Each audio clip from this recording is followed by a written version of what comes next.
오늘의 본문은 우리가 너무나 잘 아는 것처럼 모세가 이제 바로의 딸 아래에서 잘 자랐어요.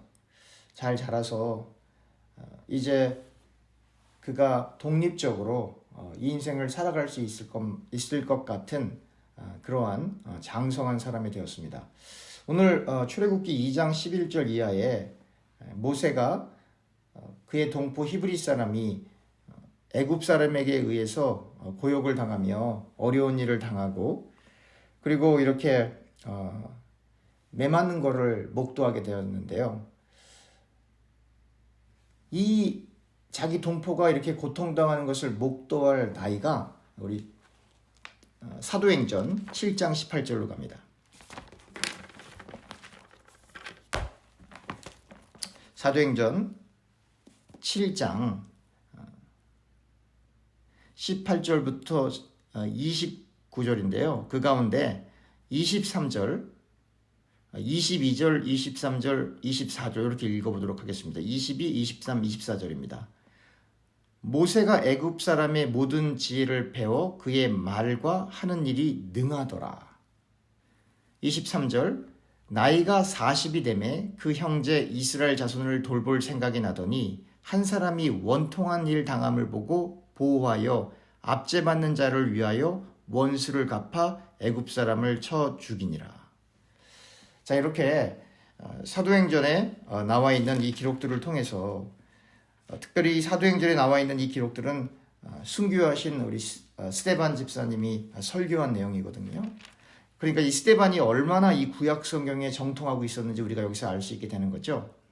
그런데 모세가 이렇게 자기 동포를 괴롭히는 그 이집트 사람을 살해하는 그 사건이 그의 나이 40에 일어났다라고 하는 것을 알게 됩니다. 물론 모세가 제가 과거에 설명했던 것처럼 이 감정을 컨트롤하는 것에 있어서 좀 문제가 있었던 것이 분명해요. 그렇지만 또 다른 한편에서는 자기 동포가 매를 맞고 있는 것, 고통을 당하고 있는 것을 이렇게 볼 수가 없었던 것이죠. 그렇지만 나이가 40이에요. 나이가 20살이 아니고 30살이 아니고 나이가 40이라고요. 그리고 이 40년 동안 모세는 이집트에서 정치, 경제, 사회, 문화 또 여러 가지 그가 왕자로서 갖추어야 될 그러한 학문적인 소양들을 다 배운 상태거든요. 그래서 우리 사도행전 7장에 보면 22절에 모세가 애굽 사람의 모든 지혜를 배워 그의 말과 하는 일이 능하더라. 그러니까 어느 정도 이렇게 아는 정도가 아니라 그가 왕자로서 해야 될 일, 그가 이집트라고 하는 이 정치권에서 인생을 살아가는 일, 또 왕자기 때문에 무술도 배웠을 것이고 병법도 배웠을 것인데 그러한 모든 일에 능한 자가 되어 있어요. 그래서 제가 설명드린 것처럼 왕자를 할지라도 이집트 사람을 이렇게 살해를 하게 되면 그에게 큰 불이익이 찾아온다는 것을 알고 있었단 말이죠.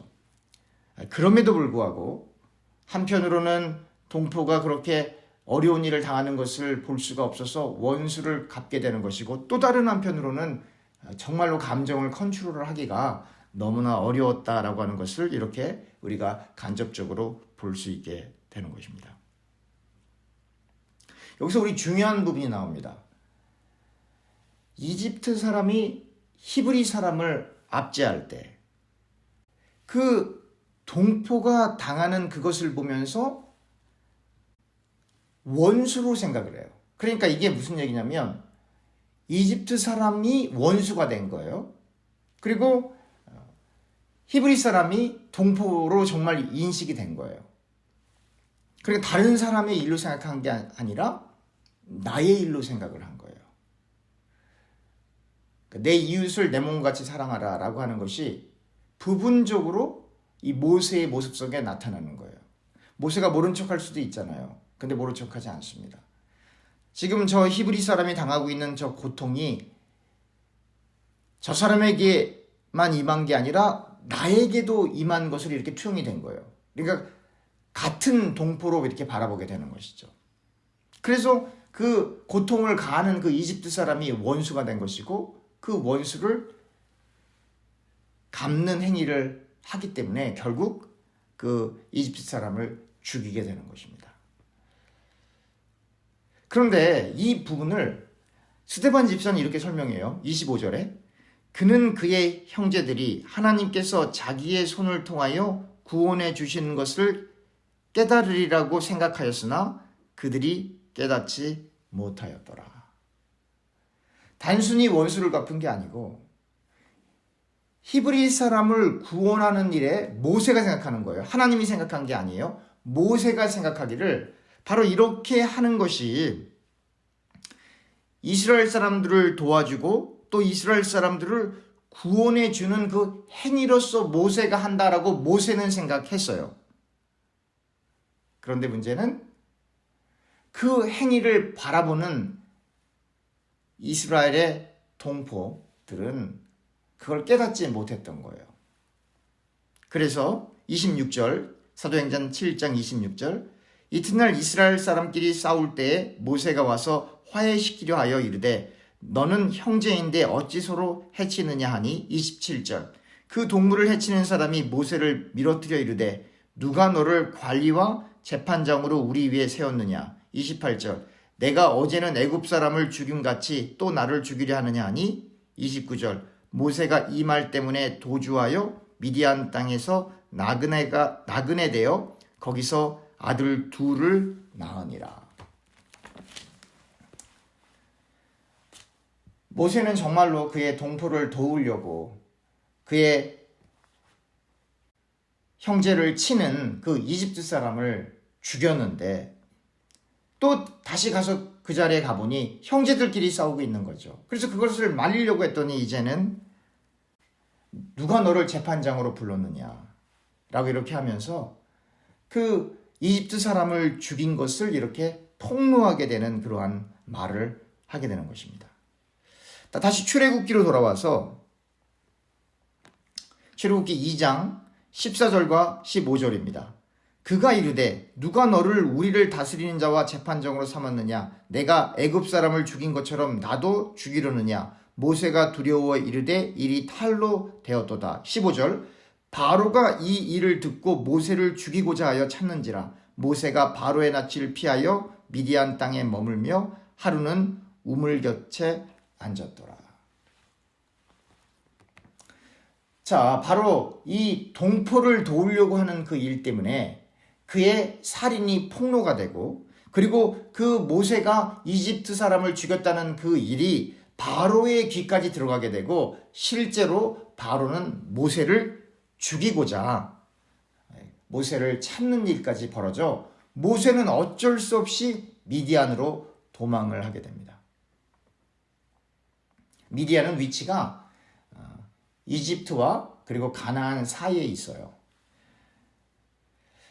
그런데 그 미디안 땅에서 이드로라는 사람을 만나게 됩니다. 오늘 본문 출애굽기 2장 18절에 그 이름은 루엘로 나와 있어요. 그들이 그들의 아버지 루엘에게 이를 때 이때 루엘이 출애굽기 3장 1절에 의하면 이드로고 사사기 4장 11절에 의하면 호밥이에요. 그러니까 성경 속에 이드로, 루엘, 호밥은 같은 사람이에요. 모세의 장인어른이죠. 미디안 땅을 갔는데 그 이드로의 7딸이 양떼에게 물을 먹이려고 하는데 목자들이 나타나서 그걸 잘 못하게 하자 모세가 그 목자들을 다 쫓아내고 이드로의 7딸이 그 양떼에게 물을 먹이는 일을 잘 도와서 원래 들어가는 시간보다 훨씬 빨리 양떼에게 물을 주고 그리고 집으로 돌아가게 됩니다. 그때 그 이드로가 물어봐요. 루엘이 물어봐요. 혹은 호밥이 물어봐요. 아니 어떻게 이렇게 일찍 왔어? 보통 이렇게 일찍 올 수가 없잖아. 그때 딸들이 설명을 하는 거죠. 19절입니다. 출애굽기 2장 19절입니다. 그들이 이르되 한 애굽 사람이 우리를 목자들의 손에서 건져내고 우리를 위하여 물을 길어 양떼에게 먹였나이다. 20절 아버지가 딸들에게 이르되 그 사람이 어디에 있느냐 너희가 어찌하여 그 사람을 버려두고 왔느냐 그를 청하여 음식을 대접하라 하였더라. 21절 모세가 그와 동거하기를 기뻐하며 그가 그의 딸 십보라를 모세에게 주었더니 22절 그가 아들을 낳음에 모세가 그의 이름을 게르솜이라 하여 이르되 내가 타국에서 나그네가 되었더라 하였더라. 자, 스데반의 설교, 우리가 좀 전에 읽었던 사도행전 7장 18절에서부터 29절에 나와 있는 설명에서는 모세가 미디안으로 가서 아들 둘을 낳았다고 했어요. 그런데 오늘 본문에 보니까 출애굽기 2장 21절에 보면 십보라를 아내로 맞이하게 되고, 그리고 22절에 게르솜이라고 하는 그 아들을 낳게 됩니다. 그리고 게르솜이라 하여 이르되, 이렇게 게르솜이라고 하는 그 이름의 의미가 부여되는데요. 내가 타국에서 나그네가 되었음이라 하였더라. 이런 표현을 하게 됩니다. 그런데 우리 출애굽기 18장 2절로 가겠습니다. 출애굽기 18장 2절부터 4절까지 보겠습니다. 출애굽기 18장 2절에서부터 4절입니다. 모세의 장인 이드로가 모세가 돌려보냈던 그의 아내 십보라와 그의 두 아들들을 데리고 왔으니 그 하나의 이름은 게르솜이라. 이는 모세가 이르기를 내가 이방에서 나그네가 되었다 하미요, 하나의 이름은 엘리에셀이라. 이는 내 아버지 하나님이 나를 도우사 바로의 칼에서 구원하셨다 함이더라. 이렇게 모세에게는 게르솜이라고 하는 아들이 있었고 엘리에셀이라고 하는 아들이 있어서 이렇게 두 아들이 있었던 것입니다. 그리고 이 두 아들의 어머니는 십보로가 되는 거죠. 자, 그래서 스데반이 설교한 그 내용들이 틀리지 않다라고 하는 것을 이렇게 우리가 성경 구조를 통해서 확인할 수 있게 되는 겁니다. 자, 그러면 다시 출애굽기로 돌아와서 모세는 타국에서 나그네가 된 거예요. 그런데 잘 보십시오. 모세는 미디안에서도 나그네였어요. 이집트에서 왕자로 자랐지만 그 또한 나그네였어요. 왜냐하면 바로와 그의 공주는 진짜 부모님이 아니잖아요. 진짜 가족이 아니잖아요. 히브리 사람들 가운데 태어난 거잖아요. 그래서 애굽에서 자랄 때도 사실은 나그네였어요. 왕자로서 특권을 누렸지만, 또 미디안으로 가서 미디안 제사장 이드로의 딸과 결혼해서 그 이드로 밑에서 이렇게 또 생활을 할 수 있었지만, 그러나 그 역시 나그네였어요. 모세가 나중에 이제 또 다른 40년이 흘러서 나이 80세가 되었을 때 하나님의 부름을 받고 다시 이집트로 돌아와서 출애굽할 때에도 그는 나그네였어요. 출애굽하여 이스라엘 백성들을 끌고 광야를 또 지나갈 때는 진짜 나그네였죠. 거처할 곳이 없었으니까.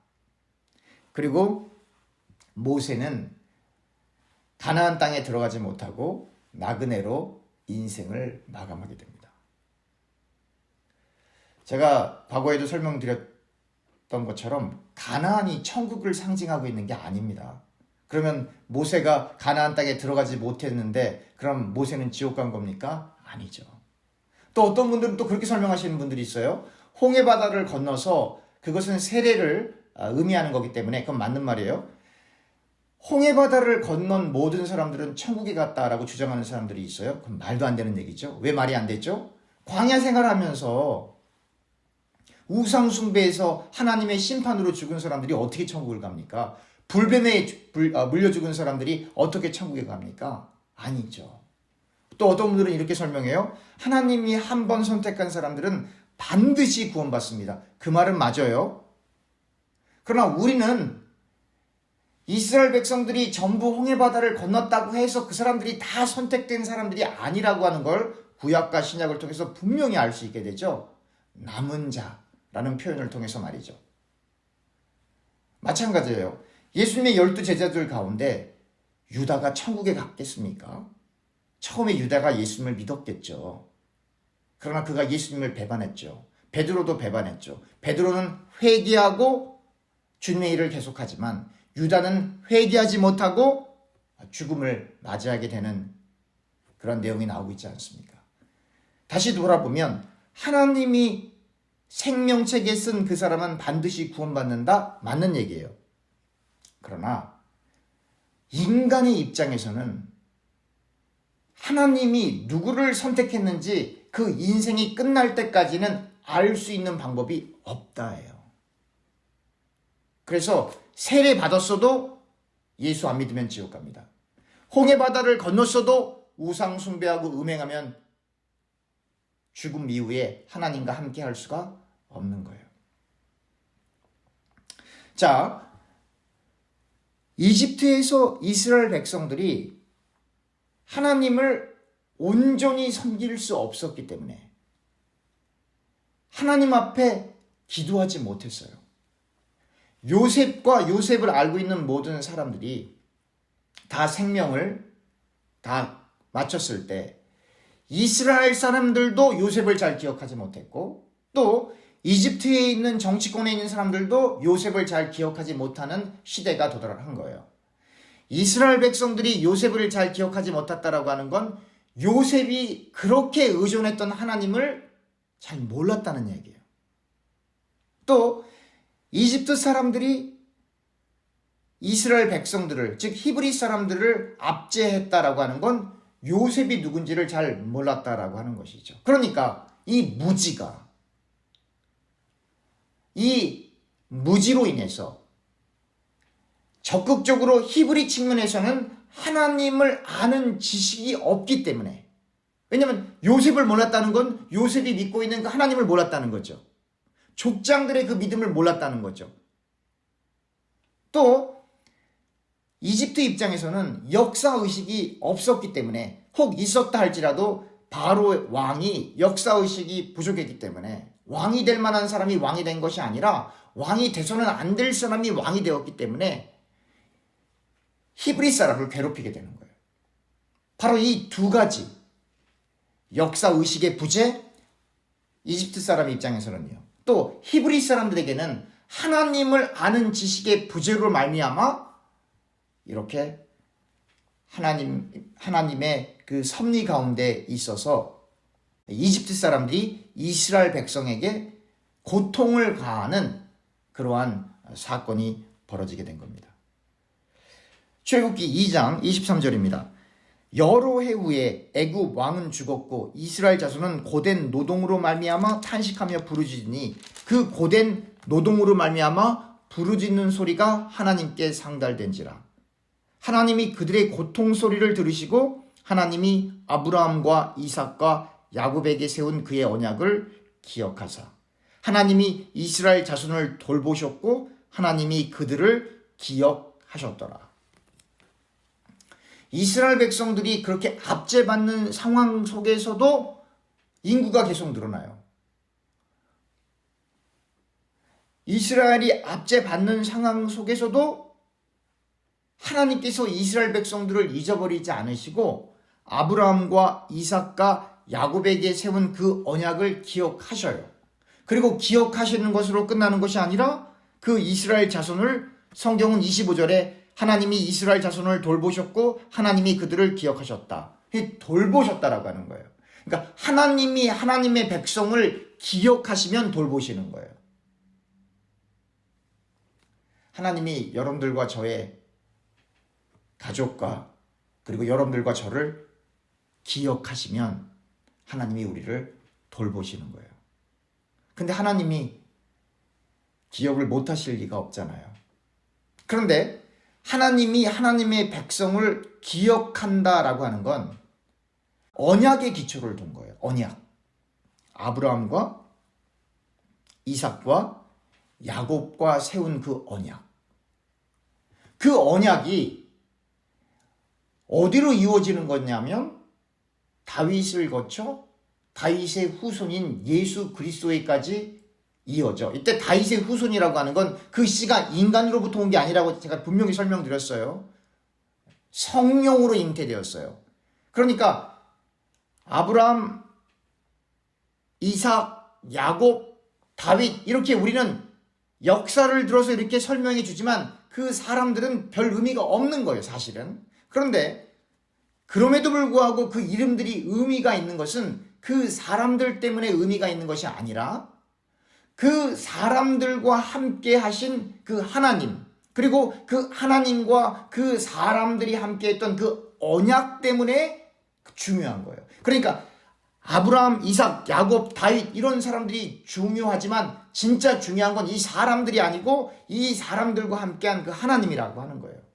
그리고 그 사람들이 주인공이 되어서는 안 된다라고 하는 것이 신약에서 동정녀 탄생, 성령으로 잉태된 그 사건으로 말미암아 하나님은 하나님의 일을 할 때에 인간에 의해서 좌지우지되는 것이 아니라 하나님께서 사람을 선택하신 것이고 그 사람들은 하나님의 일을 하기 위해서 그렇게 도구로 사용된 것임을 다 드러내게 되는 거예요. 그래서 바로 이 아브라함과 이삭과 야곱과 세웠던 그 언약이 예수 그리스도에게까지 연결이 되어 그 언약이 완성이 되는 거예요. 예수 그리스도 안에서.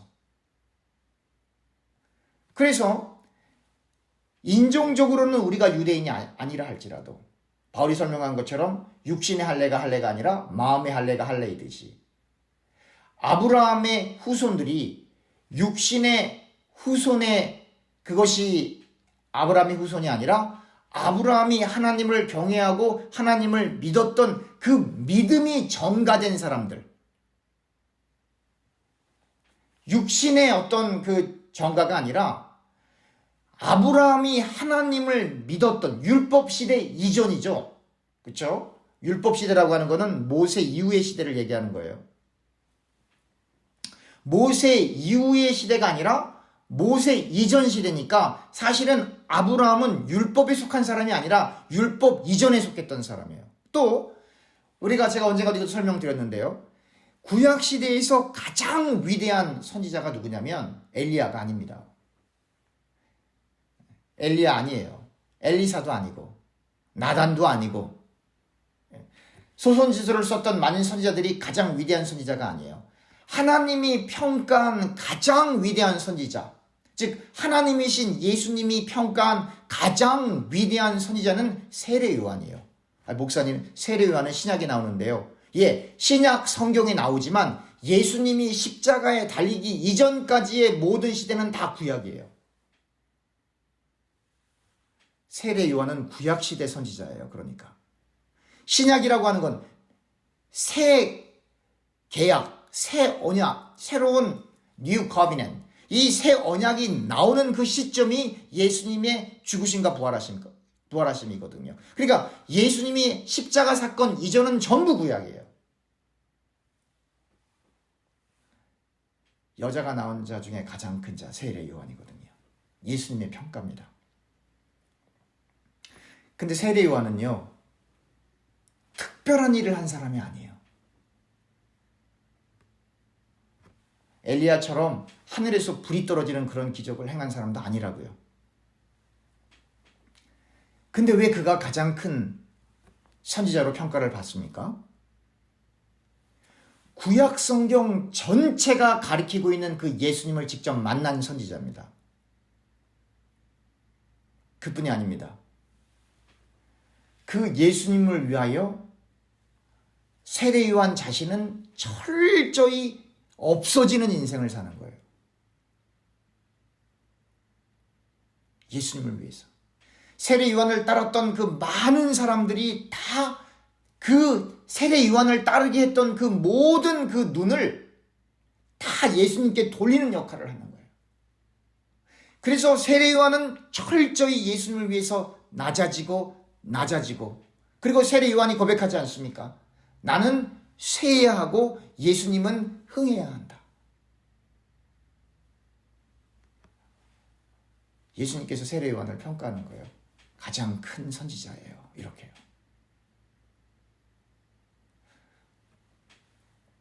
바로 이 모습을 여러분들과 제가 배워야 하는 거예요. 오늘 출애굽기에 하나님은 반드시 약속을 기억하세요.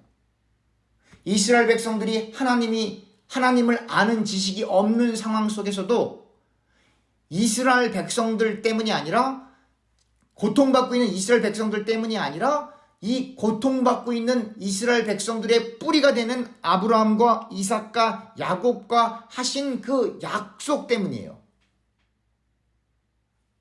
이와 마찬가지로 우리의 선행 때문이 아닙니다. 하나님께서 율법을 완성시킨 예수 그리스도로 인하여 여러분들과 제가 신앙이 좋을 때나 그렇지 못할 때나 우리를 기억하세요.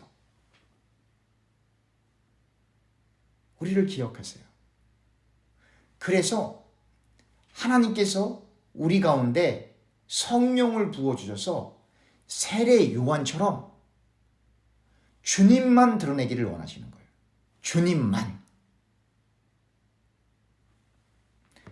그래서 제가 어제 메시지를 통해 보내드린 것처럼 하나님을 아빠, 아버지라 부를 수 있는 것은 예수 믿는 사람은 그렇게 부를 수가 있어요. 그런데 하나님을 아빠, 아버지라 부를 수 있는 것은 여러분들과 저의 자존심을 세우고 자존감을 세우고 정신적인 안정을 유지하기 위해서 하나님을 아빠, 아버지라 부르는 게 아니에요. 하나님을 아빠, 아버지라 부른다라고 하는 것은 예수 그리스도를 진실로 믿어 하나님의 상속자가 되고 또 예수 그리스도와 함께한 상속자가 되어 하나님의 영광을 위하여 고난의 자리로 부름받은 사람들만이 하나님을 아빠, 아버지라 부를 수 있는 거예요.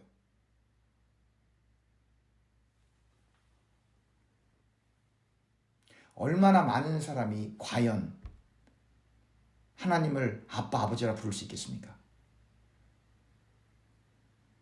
정말 소수예요. 정말 소수예요.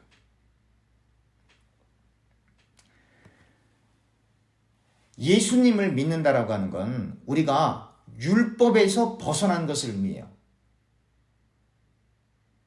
예수님을 믿는 상태에서 거듭해서 죄를 지어도 괜찮다라고 성경 이야기하지 않습니다. 성경은 이렇게 하죠. 정죄함이 없다. 그렇죠. 예수님을 정말 믿으면 정죄함이 없죠. 우리의 행함으로 우리가 의롭게 되는 것이 아니라 믿음으로 의롭게 된 것이기 때문에. 그런데 두 가지를 살펴봐야 된다고 제가 말씀드렸죠. 한 가지는 하나님은 거룩하세요. 그래서 하나님은 죄를 용납하실 수가 없어요. 죄가 있는데 그것을 용납하실 수가 없어서 그의 독생자 외아들을 십자가에 달려 죽이셨다니까요. 하나님이. 사람이라고 하는, 로마라고 하는 종교 지도자들이라고 하는 도구를 이용해서 예수님을 어린 양으로 인간의 모든 죄를 대속하기 위하여 십자가에 달아버리신 거예요.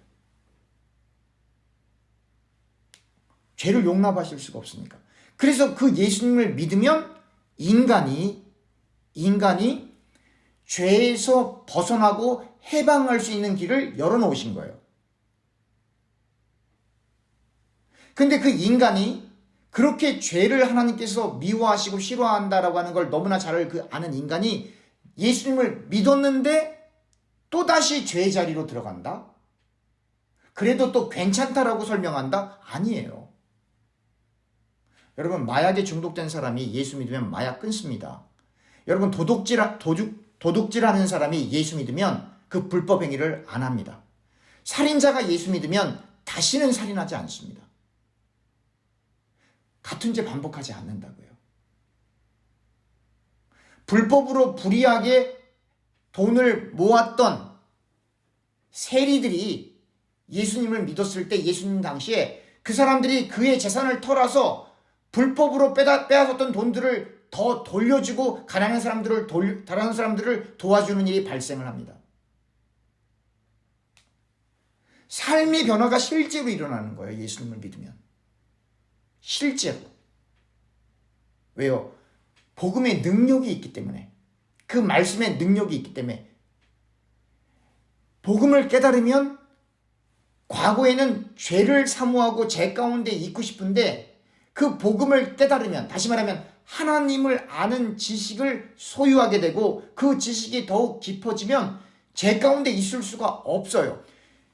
죄와 사망의 법에서 해방되었다라고 하는 건 인간이 계속해서 같은 죄를 반복해서 계속 지어도 천국 간다는 얘기가 아니에요. 성경 그렇게 안 써 있어요. 우리가 나중에 신약을 또 강의할 때 또 제가 설명드리겠지만 성경은 그렇게 써 있지 않아요. 죄와 사망의 법에서 해방되었다라고 하는 건 복음을 진실로 깨달으면 하나님이 이스라엘 백성들이 고통을 당할 때 하나님이 이스라엘 백성들의 그 고통 소리를 듣고 아브라함과 이삭과 야곱에게 했던 그 약속을 기억하셨던 것처럼 우리가 복음을 진실로 깨달으면 그 하나님이 성령으로 우리 안에 있어요. 그리스도의 영이 우리 안에 있다고요. 그래서 우리 안에 우리가 계속해서 죄를 짓는다라고 하는 건 이스라엘 백성들이 고통을 당하는 그 고통을 우리의 속사람이 경험을 하게 되는 거거든요. 이게 잘 들으셔야 돼요.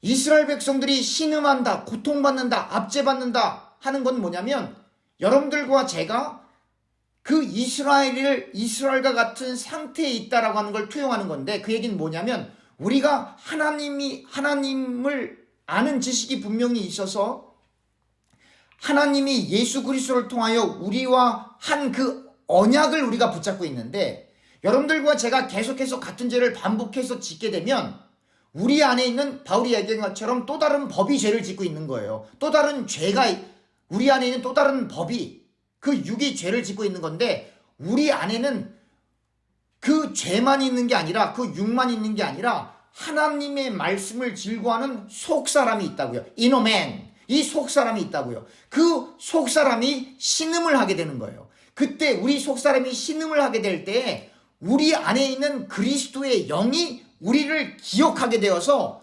우리가 이 겉사람에게 육에 눌려서 회개하고 싶은 마음도 없죠. 사실은 회개하기 싫죠.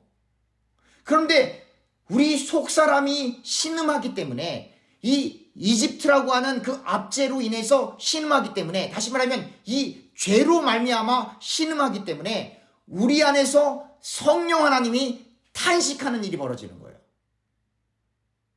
그걸 하나님이 아브라함과 이삭과 야곱에게 한 언약을 기억하여 이스라엘 백성들을 기억한다라고 하는 거예요. 그 신음소리가 여러분들과 제 심령 속에 있는 거예요.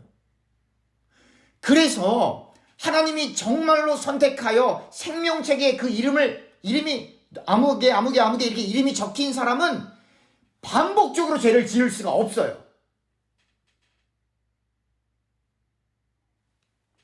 이게 무슨 말이냐면 여러분들과 제가 같은 죄를 회개하지 않고 계속해서 반복적으로 죄를 지으면 여러분들과 저의 이름이 생명책에 기록되어 있지 않을 수 있다라고 하는 거예요. 그래서 바울이 두렵고 떨림으로 구원을 완성하세요. 하나님이 이름을 적었으면 반드시 그 이름이 있겠지만 그러나 우리는 하나님이 아니에요. 그걸 얘기하는 거예요. 하나님의 작정과 계획은 불변하지만 그러나 인간은 그 하나님의 작정과 계획을 다 알 수 있는 방법이 없어요. 그렇기 때문에 세례 요한처럼 그리스도만 드러나는 일을 정말로 해야 합니다라고 하는 거예요. 그리스도의 향기가 뭐냐면 그리스도만 드러나는 게 그리스도의 향기예요. 여러분들과 저는 죽고 구속한 주님만 드러나는 게 그리스도의 향기예요.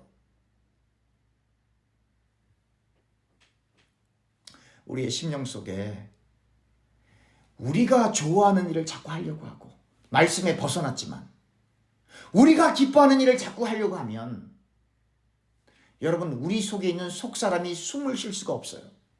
신음하는 거예요. 근데 그 신음소리는 반드시 하나님에게 전달이 돼요.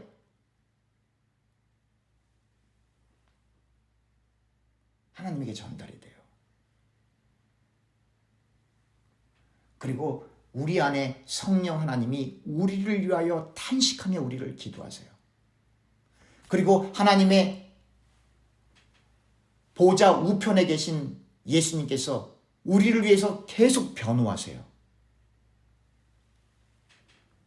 그리고 우리의 속사람이 얘기합니다. 너 회개해야 돼.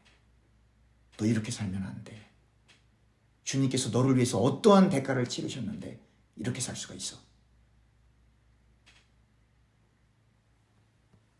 이렇게 인생을 마감할 수 없잖아. 그래서 우리가 감히 할 수 없는 하나님의 사랑과 우리가 감히 할 수 없는 하나님의 공의와 정의가 우리의 신비 속에 새겨지게 되는 거예요. 그 상태를 신약 성경은 하나님의 형상이 회복되었다라고 하는 거예요. 말씀을 맺겠습니다. 하나님은 외모를 보시는 분이 아니고 중심을 보시는 분이에요. 우리가 연약하기 때문에 실수할 때도 있고 같은 죄를 반복할 때도 있고 그리고 불필요한 말을 할 때도 있고 그럴 때도 있어요. 하나님이 그걸 다 아시죠? 모르시겠습니까? 다 아시죠? 그러나 하나님이 우리를 사랑한다. 또 우리가 하나님을 아빠, 아버지라 부른다. 그리고 우리에게 자유가 주어졌다. 라고 하는 그 모든 표현은 우리가 우리에게 부여된 딱 한 가지 책임이 있는데 반드시 수행해야 하는 그러한 사명이 있는데 그것은 뭐냐면 여러분들과 저는 세례 요한처럼 완전히 없어지고 우리 안에 우리의 주인 되시는 예수 그리스도의 영이 드러나게 하는 삶을 살다가 하나님 앞에 가야 한다라고 하는 거예요.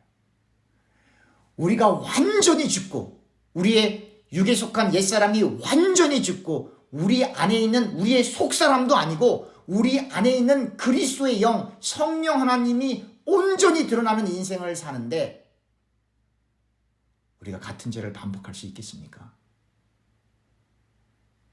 바울이 내 속에 이 두 가지 법이 있는데 그것 때문에 내가 참으로 비참한 사람이다. 나는 공고한 사람이로다. 이렇게 표현을 하지만 여러분 그 다음에 이어지는 바울의 인생을 보세요. 주님을 위하여 죽음의 자리로 갑니다. 순교의 자리로 갑니다. 내 마음엔 두 가지 마음이 있어. 이게 인간이지. 그걸 합리화하지 않습니다. 바울은. 이걸 합리화하지 않고 그렇습니다. 주님께서 그렇기 때문에 나를 위해 죽으시고 부활하셨죠. 그러니까 앞으로는 내 힘을 의존해서 하나님 일을 하지 않고 주님을 위해서 하나님 일을 하겠습니다. 주님이 주시는 힘으로 하나님 일을 하겠습니다. 주님의 인도를 받겠습니다. 그래서 그의 전 인생을 성령께 의존하는 인생을 살기 때문에 순교의 자리까지 가는 거예요. 죄를 합리화하지 않고. 그래서 예수 믿는 사람이 기도하지 않으면 가짜입니다. 그래서 예수 믿는 사람이 말씀을 묵상하지 않으면 가짜입니다. 그래서 여러분들과 제가 최소한 하루에 1시간 기도하고 1시간 말씀 보려고 하는 거 아닙니까? 그 1시간이 진짜 1시간이 아니라 그게 1시간이 됐던 30분이 됐던 5분이 됐던 2시간이 됐던 10시간이 됐던 상관없이 최소한 한 번은 우리의 모든 일상을 뒤로하고 말씀에 집중하고 최소한 한 번은 우리의 모든 걸 뒤로하고 하나님께 매달리는 기도 시간을 가져야 하는 거. 그것이 저와 우리 교우님들이 공유하고 있는 신앙생활 아닙니까? 주님을 기쁘게 하는 일에 여러분들과 제가 도구로 되기를 진실로 소원하고 또 그렇게 되기를 간절히 기도하기를 원합니다. 기도하겠습니다. 하나님, 우리가 출애굽기를 통하여 성령의 탄식을 깨달을 수 있는 귀한 시간 되게 하시고 아브라함과 이삭과 야곱과 하신 그 약속을 통하여 예수 그리스도의 언약이 얼마나 귀하고 그 언약을 세우기까지 하나님께서 어떠한 대가를 치렀는지를 깊이 묵상하여 우리의 인생이 철저히 성령의 인도를 받는 인생 될 수 있도록 하나님 우리에게 은혜와 축복을 허락하여 주시옵소서. 예수님의 이름으로 기도합니다. 아멘.